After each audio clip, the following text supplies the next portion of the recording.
Welcome to Comics and Cocktails, broadcasting live from your mother's attic with Ian O'Neill, Hello. Ryan Buckley, Hello. and myself, Sean Markle. All right, episode 4. Episode 4, guys. We made it, guys. Excellent. Now, what are we talking about today? I forget. Key issues. Key issues. Yeah, so we're going to talk about key issues and give you a sneak peek into a future project that we're working on at Full Pop Media around key issues of comic books. And it got me thinking about, what is a key issue? What makes it something you're interested in? So basically, there are certain issues that stand out among the other ones. Moments in comic history, if you would. Yeah, and there's a collector culture about comics. Like, it's not just about the actual story and the art and the fun of collecting them. There's also a market for speculators. Like, people buy multiple issues and different covers. And in the 90s, it was a huge thing when people were, thinking, I'm going to buy this comic. I'm going to buy like 10 of them and go to college on the money I make on this. And how many times once you've told someone that you like comic books, you're like, oh, hey, like I have a big box of comic books in like my basement. Like, do you think that's worth any money? And someone's come up to you, like asked you about that. Chances are those books aren't necessarily worth money. No, but usually the not. books that we're going to talk about on key issues are worth some money. Yeah, and where I'm going to talk about is a viable way. Like, people collect art as a legitimate investment. And especially in the economy now, when if you look at the performance of like stock market and mutual funds, like really, like, is buying like a comic for like $5,000 that might be worth $10,000 in 10 years a good idea or a bad idea? If you think it's a good idea, please call my wife. I'll put the phone number on. Yeah, so we're going to talk about that. So I thought a good way to introduce it, we're going to get Rand Lob from Full Pop to come on here. We're going to interview him and talk about it, about what's coming. And he's got some books with him as well he wants to talk about. But I want to ask you guys, so if you had a budget of like, let's not go crazy, like $500 or whatever. So we're not talking about getting Amazing Fantasy 15 first Spider-Man or Action Comics #1, like first Superman. But what's a key issue to you in that sort of reasonable price range that the average person, if they didn't tell their significant other about, could afford? Well, you mentioned speculation, and I came at it from sort of that perspective. Okay. And the Captain Marvel movie has been announced already, but is not necessarily When's it coming out? Common knowledge to everyone. Yeah, I think it's like 2018 at this point. They keep pushing it back. So I looked at a couple Captain Marvel issues that are already key issues and will, I think, potentially go up in value based on the popularity of the movie. So they've announced that the Captain Marvel in the movie will be Carol Danvers, the female Captain Marvel. And so if you look for Carol Danvers' first appearance, she was not Captain Marvel yet, but that's in Marvel Superheroes 13, which is one that would probably be tricky to get for under $500. I'm not sure if that will go up with the release of the movie because she's not Captain Marvel in it. So that remains to be seen. But a few years later, in 1977, Miss Marvel #1 was released, and she is Captain Marvel, Miss Marvel, basically the same in that issue. And you can find that one for under $500 on eBay and other sites. From what year? 1977. Oh, yeah, I'm surprised it's that. Is that black swimsuit costume? That is not black swimsuit costume yet, Okay. which is an interesting point. Thanks for asking that and not making me because sound like the perf, but I wanted to know too. That's her most iconic costume. And sure. if they put her in that costume in the movie, potentially the first appearance of the black costume could be the most desirable book. If they put in that costume, potentially I'll go. No, I'm kidding. going to go anyways, anyway, but for sure. that's the costume that even I recognize as the Miss Marvel costume. And I didn't start reading comics until obviously well after it was introduced because I wasn't born yet. It was introduced in 1978, a year later. Actually, it came out on my birthday, October 20th, 1978, 10 years before I was born. Kind of neat. So I think I would maybe be interested in getting that one. It's sort of cool. For sure. But I don't think they're going to put her in that costume in the movie, which is unfortunate. Yeah, I doubt it too. Why is it unfortunate? Because that's the cooler issue, I think. The cover's really cool. She's fighting like some kind of lizard thing, and the way like And she got that sash set up. It looks really nice. It's a really nice cover.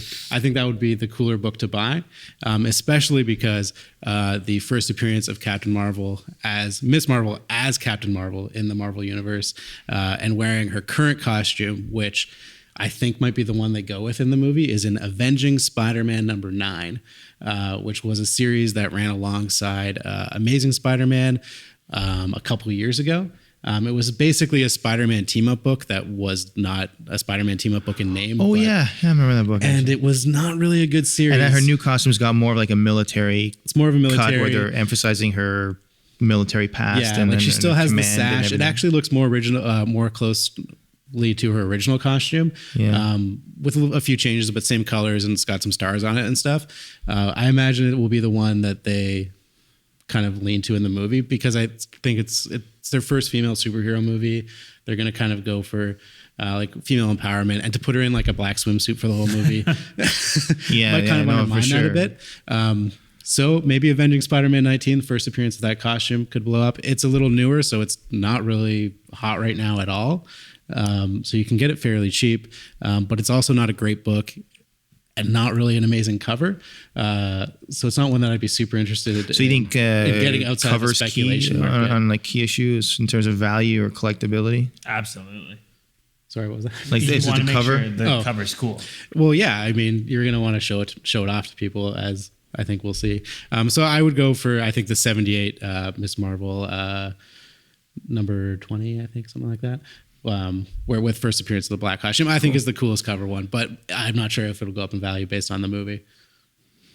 Probably will, judging by like what if you like books like the first appearance of Gambit went up when they knew he was going to be in a movie. Yeah. And then they knew Sean was interested. I sure am. Love me some Gambit. Cool. No, that's a good choice for sure. I can see that being a speculative. Like I see that as the best investment almost. Like I don't know why I haven't bought those issues yet. Because Yeah. it does seem like, oh, that could pay off in the future, and they're probably pretty cheap right now. They're under 500, but the 78 one is close, depending on the quality of it, obviously. Absolutely. Yeah. So what about you, man? Excellent. Well, I am a huge Daredevil fan. I would even say he's probably my favorite superhero. So the book that I would want for under $500 is Daredevil issue number 7. Now, this is the first appearance of Daredevil in his red costume, which is clearly the iconic Daredevil costume. Definitely. And he fights Namor the Submariner in this issue. Oh, Now, this that's is just so like a maybe. cool issue because it's Daredevil fighting a force that he can't beat. Namor is clearly stronger than him. He's better than him. He's able to like hurt him more, but Daredevil doesn't give up. And eventually what defeats Namor, or pushes him back at least, was Namor's respect for Daredevil in this issue, where he's just like, this is just a man, and like clearly he knows that I can kill him, but he keeps trying, and I respect that.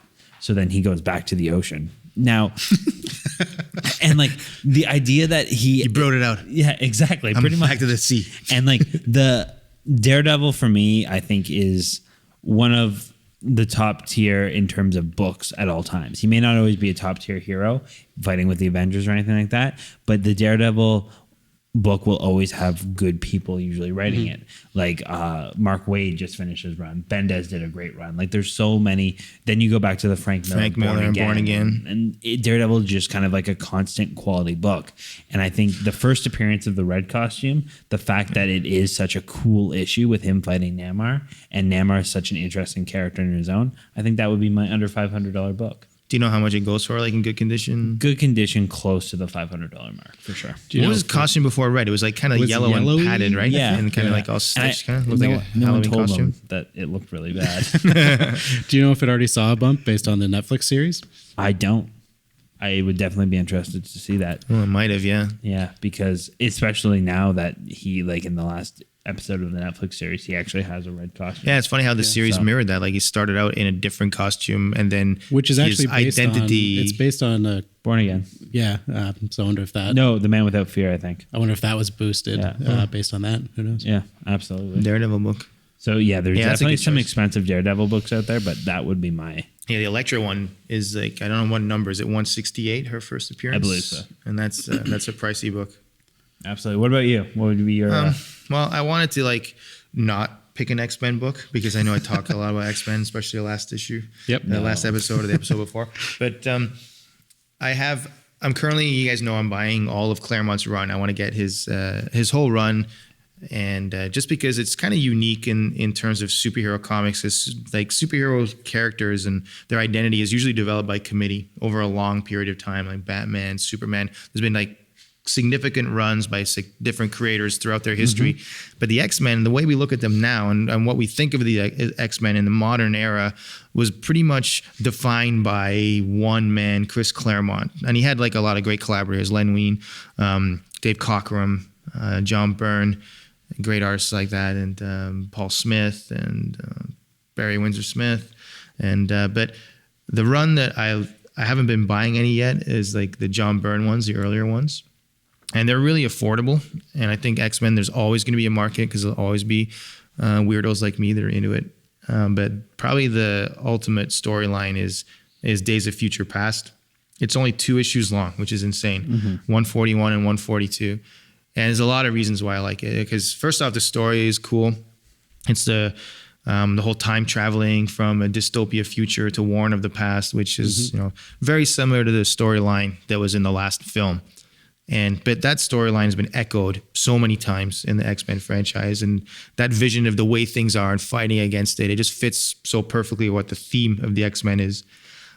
So there's that. The art inside is amazing. It's a standout issue for like the character of Kitty Pryde.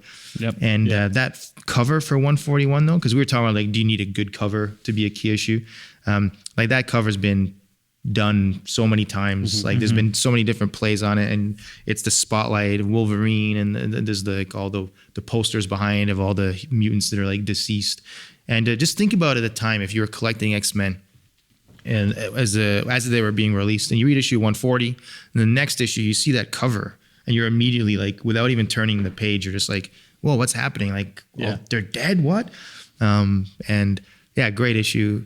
And they're like insanely reasonable. Like you can probably pick up especially both for after like the Even $100. after the movie, Yeah. Now, do you think that would also be a good investment? Like, do you think there's any like growth in the value there? I think that if you got a good condition one, it's only gonna like go up. But in terms of growth, like who knows? Like the interest in the X-Men franchise, we'll see how much more popular it gets next year. I think actually X-Men 213 might be a good investment too, because it's not it's like $20-$30. That's the first Psylocke, and she's gonna figure prominently in the Age of Apocalypse film next year. And Olivia Munn is playing her. And I approve of that decision. And she's wearing like the old like Psylocke swimsuit costume. They went for it. They said, like, let's just do it. Like, and I'm amazed that they did. Absolutely. But yeah, no, I'm looking forward to that. So great. So we're gonna say goodbye to you guys. I'm gonna call. We're gonna get Rand up here. All right. To talk about what's coming up. Good books. This is the awkward part. I don't know. Do I keep talking here as people are coming up? Hey, Rand. Tagging in. Come on in. Good to see you. Hey, All right, pull up a chair. thank you. Right, so you were Sit over here. off camera and listening to our discussion about key issues. It's true. So, and that was kind of an intro. And why don't you tell us why we were doing that? Like, what's happening at Full Pop? Right. So this is There we go. He's just sad microphone. poor little guy. This is a podcast that's attached to a company that makes documentaries. And so in 2008, we started a documentary on the history of the Teenage Mutant Ninja Turtles. And for years, I had been a comic collector, as a kid. Right. And you don't treat them properly, which is fine. And when we started the documentary on the Turtles, Turtle Power, I wasn't a collector anymore.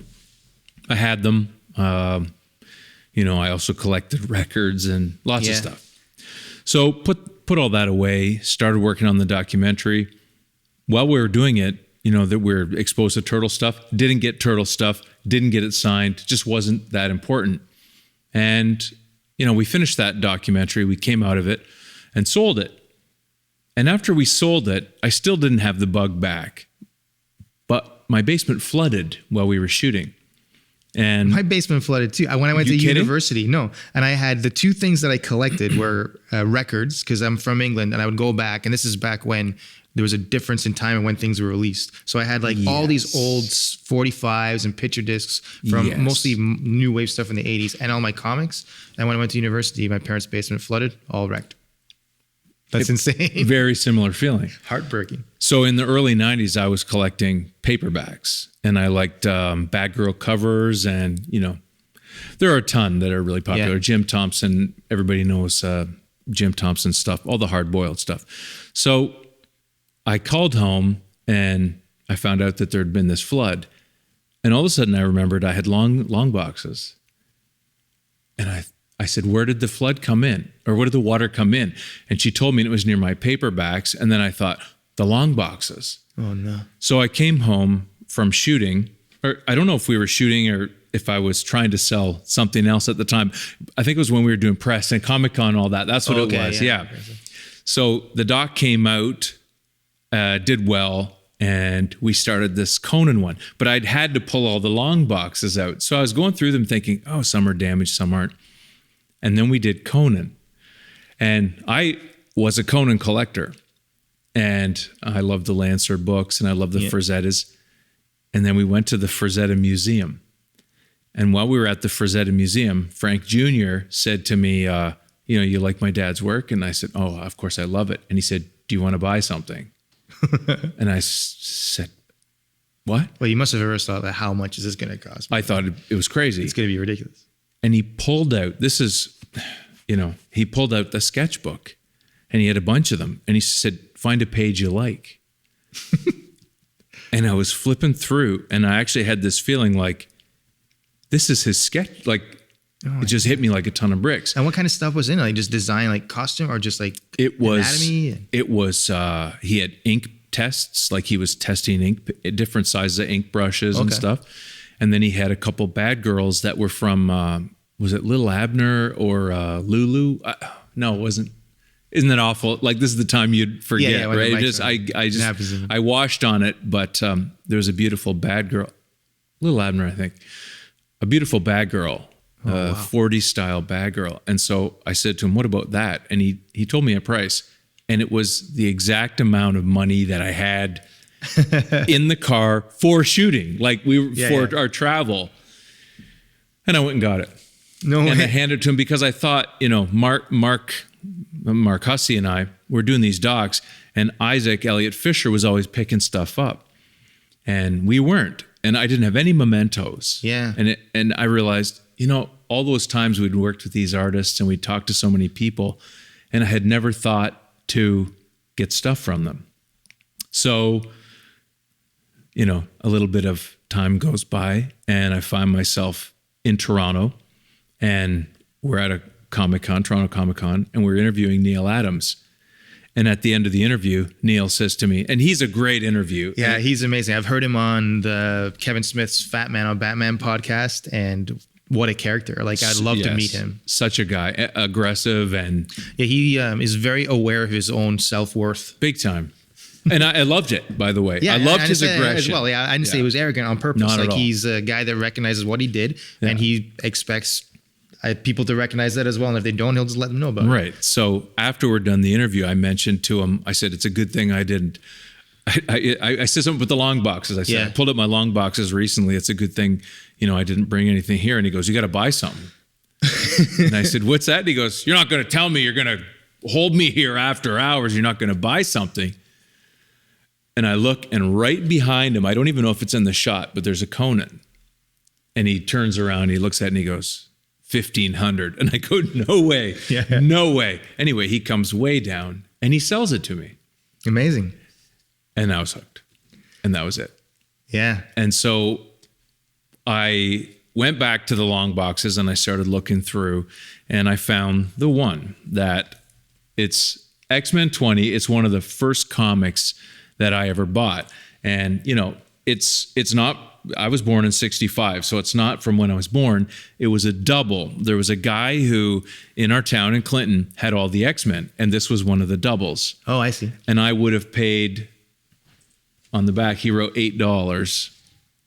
Oh, yeah. Yeah. And he graded that as a G. He called it a G. It's not a G. It's definitely not a G. He called it a G, and I bought it for $8. And I was a kid when I bought it. And so that ink will be from 73, 74, maybe 75 or 6, actually, when you think about it. Anyway, this was one of the ones that I pulled out, and it was one that I loved reading. And if you look at it, the cover is hilarious. It has everything's cover. On it. So everybody's doing everything, right? So when I pulled that out of the box, I thought, I can't go back into this again. And then we interviewed Steranko this past summer. Now, here's a Nick Fury Agent of S.H.I.E.L.D. #1. And That is an amazing cover. yeah, when we talked to Steranko, I thought, okay, I'm in. And so I started looking for key issues again. And I had this idea. When I talked to Steranko, he talked about everything. You know, he's telling us stories, not just about Conan, but about art and everything. And I realized this is a show. Like, I'm talking to, in that one stretch of 2 days, I talked to Jerry Conway, Len Wein, Bernie Wrightson, insane. Sergio Aragones, Stan Sakai. You know what I mean? And you're like, yeah, all these people. why am I not? This is a show. Like, we have to talk to these guys, right? Anyway, so I thought I got to go back and I got to start buying comics again. Yeah, because that's amazing. And each one of those guys, when you're there doing your project, when you did your great Teenage Mutant Ninja Turtles documentary, obviously you spent a lot of time with Kevin Eastman And Peter Laird. Peter Laird as well. But these other, like, they're like known for that one book kind of, but these other guys you're talking to, they, like with Conan, it's different because these artists and creators their paths have intersected with this character that's the focus, but they're also known for all this other stuff, right? Like Agents of S.H.I.E.L.D. And we were recently on one of our programs talked about the spy comics and Steranko, that cover, like that book we talked about, Grayson, that's out now, and their covers are all homages to the style that Steranko started. So there's a great opportunity for you when you're doing your thing to also say, okay, now even when the cameras aren't running, like, just talk to me about like what do you like doing the best, and then well, here I happen to have this. How about you sign it? Or well, how embarrassing was this? It's not embarrassing.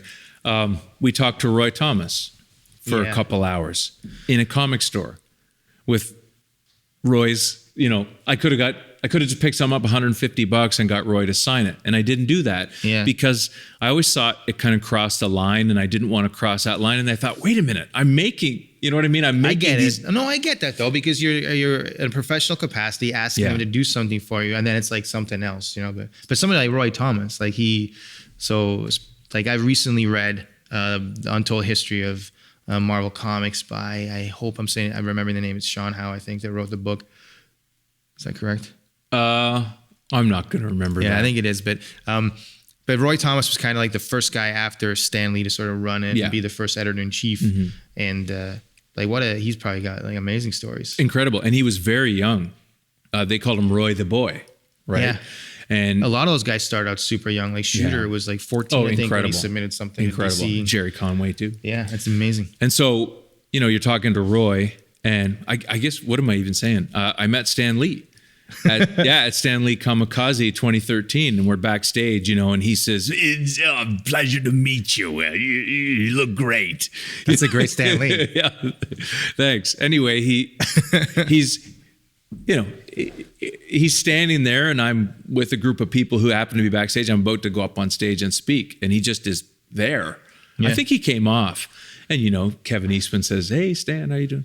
And I think, unbelievable, Stan Lee. And I wasn't collecting. Like, you know what I mean? Like, I was missing. Yeah, no, I see that. Anyway, what I thought is I don't want to miss that. So you decide to go back and collect. And so you're not going to start getting modern comics and the takes, or are you going to speculate on modern, or are you only looking for older? Is there something I'm interested in what I'm saying now for this series? What the series will be is, what's the story? Why is it interesting? Why is it good? So an example of a modern comic, and you and I have talked about this, the Matt Fraction run on Hawkeye. Yeah. Really good. Yeah, award-winning. It's super interesting to talk about. And to me, there's a good key issue, the #1 of that I would talk about, because there's a story there. And I like that Matt Fraction is married to another comic creator, and she's doing great work and has a feminist vibe. And, you know, Who's he married to? Is it Kelly Sue DeConnick? Yeah. So I would pick a title, and I would recommend that you pick a title, and we sit down and we talk about a title. Like, this is one. We'll talk about Black Panther 1, Doctor Strange 169, you know, this Iron Fist 1. And some people would say Iron Fist 1's not as good as Iron Fist 14 with the first Sabretooth, you know. But Iron Fist #1 is interesting because Iron Fist versus Iron Man, you know. I think it's going to be a fun series. We're doing it as a podcast, and I'm going to do it as a show with Mark and Isaac. Yeah. Yeah, I think that's going to be great. Like, so in the show, the podcasts are going to be introducing the numbers, and the show is going to be. Are you going to then go buy these comics? I think we're going to buy them and we're going to dig in. You and I will figure it out. We'll talk about different titles, for sure. And I think what might happen is we might dare each other to make. Well, I that's the thing too. Like, I hope, but I was joking around earlier saying, "Oh, my wife's not listening to this," but like, I'm on board for some of these books. Like, I know there's some pricey purchases in my future for sure. Like, I'm gonna buy Giant Size X-Men #1 and number 94. But you can get that 100%. For $400. Yeah, if you find you I had a line on it a week ago. I was like, they sold it the day after I got a hold of it. For $4? No, I don't know what the price was, but just based on the image, it didn't look like it was CGC graded or anything. Yeah. So, but I've seen on like online, and I don't know how you feel about this, but I just kind of like want to find it. I don't want to rely too much on the internet, conventions and stores and long boxes and other collectors. So you're right. You want to find it so you can open it up and look at it. And I don't want to buy a slab comic either. I want to buy it and read it, and then if I choose to slab it, if it's really good condition, then that's my choice. But, Precisely. Yeah, this is going to be great. I can't wait to do it. Okay, so tell me one thing you're going to look for over the next while, and let's see if the first episode we can actually have these. What might you be looking for? Oh, you put me on the spot. I'm trying to think. Okay, well, I'll tell you what I'm looking for. I'd like to find Fantastic Four 45 or 52, or both. One 52? Of those is Galactus?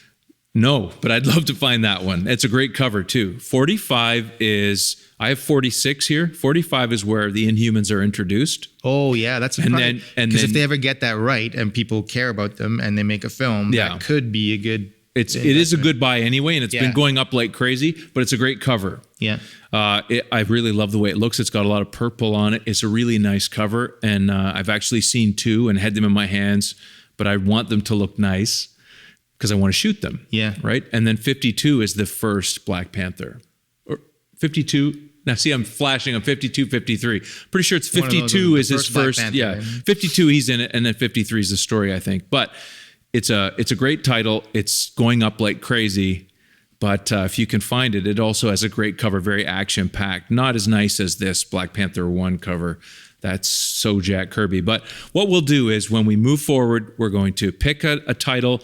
Maybe two titles. You bring one, I bring one. We'll talk about it. Well, I got a couple right now, man, because I love X Universe. Oh yeah. So two great Byrne books. The one with first Starjammers. Oh and yeah. The first Alpha Flight would be a good one as well. Oh yeah, that's 122. I think so, around there. Or 121 or 120.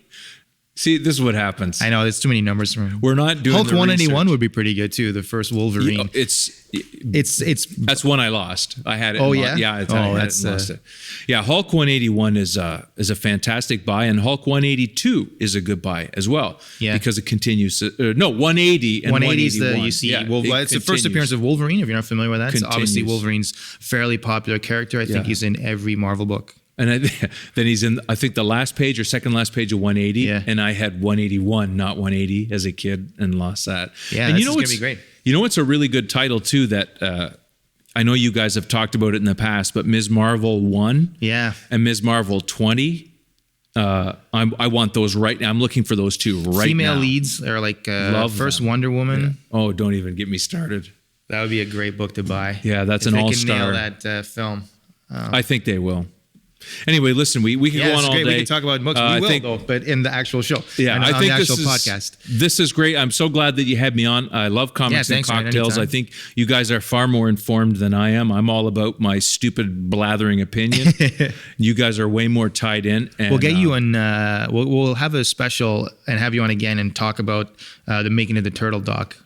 Or we'll even do Conan maybe and plug that instead. But you guys got a lot of stories that I think we want to hear. I know you were talking in this episode about what you'd buy for $500. I don't have a Conan 1. Yeah. And that's a great title to pick up if you can see it. For sure. Yeah. Anyway, thanks for having me on. Yeah. Ryan, until we see you again, we'll see what we can find. Yeah, we're going to wrap up. So we'll probably be back in a week or two with our usual program. This is Comics and Cocktails, special key issues. As always, we're recorded at the Full Pop Station in Goderich, Ontario. And we have, we're pretty sure it's Mark, but Mark Hussey. It could be a holographic projection from the future. We're not sure, but he is our producer. And you can check us out at Full Pop TV. As always, it's FAUXPOP.tv for all the great stuff there. So thanks for listening. Keep Thanks buying for having me. comics.